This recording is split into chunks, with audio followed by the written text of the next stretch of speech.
Audio Jungle.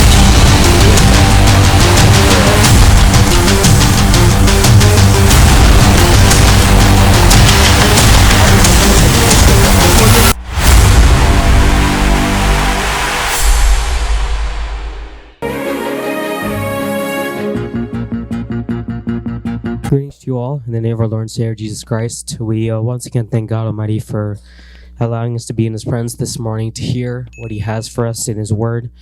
The word of wisdom for today is decision making. The word of wisdom for today is decision making. So it goes to show that many of us struggle with making decisions, and many of us can maybe define yourselves as indecisive. There might be situations in your life where it's taking you a long time to make a decision because you are afraid of the consequences, or you just don't know what the possible outcome might be. And so I want to explain to all of you this morning the God-given template on how to make proper decisions. So one of the ways that God uses to grow our faith is when we decide to follow the dream that He gives us. Nothing happens with your dream until you move forward in faith. And when God gives you a plan, when God gives you a purpose, if you follow through with that plan in faith, then, God will surely, make use of that and bring to fruition your purpose. God gave Moses the dream of leading the children of Israel out of 400 years of slavery, but Moses had to make the decision to confront Pharaoh, right? So obviously, God had a plan for Moses to be a leader, to lead the Israelites through the wilderness, to get them to the promised land, right? But Moses had to make the decision first to confront Pharaoh, to ask him to let the Israelites go. If Moses didn't make that decision, if he was afraid, then God could have never brought to fruition His plan. God gave Noah the dream of saving the world through a flood. Saving the world from the flood, but Noah had to make the decision to build the ark, right? If Noah didn't build the boat, then Noah, along with his family, would die along with everyone else on earth. God gave Abraham the dream of building a new nation, right? Of being the father of many nations, to be the father of the Israelites.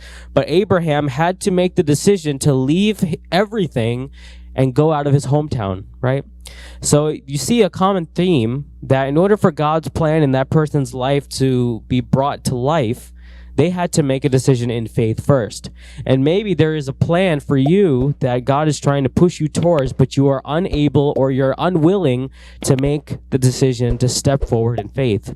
Just like these people in the Bible, you never realize God's dream for your life until you come to the stage of decision making and you choose to step out in faith. God can never truly use you as a vessel for His kingdom unless you step out in faith. So I'm going to give you quickly 6 steps that God gives for making wise decisions. And these 6 steps will allow you to make the right decisions according to the path that God has put out for the dream that He has for your life. So number 1, pray for guidance. Before you do anything else, you have to get God's perspective on the issue. It's a no-brainer. In Proverbs 28:26, a man is a fool to trust himself, but those who use God's wisdom are safe.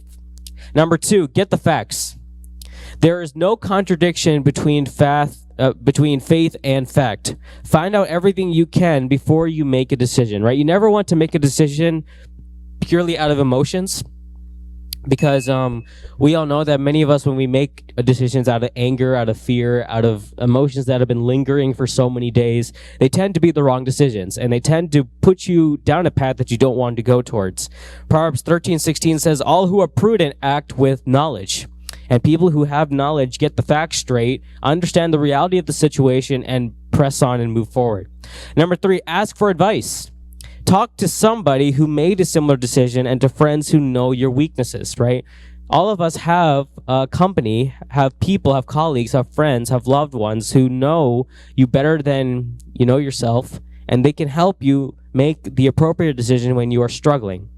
Proverbs 24:6, the more good advice you get, the more likely you are to win. The more advice you get from others, the more likely you will be to make the right decision. Number 4, calculate the cost. Every decision has a price tag, right? It may cost you time, energy, money, reputation, talents, or resources. Proverbs 20:25 says, "It is a trap to dedicate something rashly and only later consider one's vows." When people pressure you to make a decision, it's okay to say, "I'll get back to you." Because many times you have to calculate the pros and the cons of the situation and see what will benefit you and bring you towards God's purpose for your life. It is more important to make a wise decision than a quick decision. Number 5, prepare for problems. In faith, you always have to expect the best. Expect that God will work in your life, but also prepare for the problems that are a part of every decision. Solomon says in Proverbs 22:3, "A prudent man foresees the difficulties ahead and prepares for them. The simpleton goes blindly on and suffers the consequences."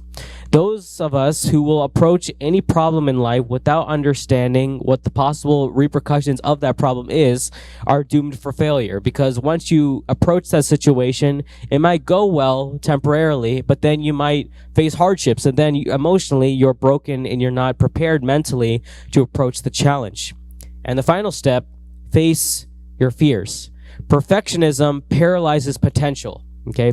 Perfectionism paralyzes potential. God has always used imperfect people in imperfect situations to accomplish his will.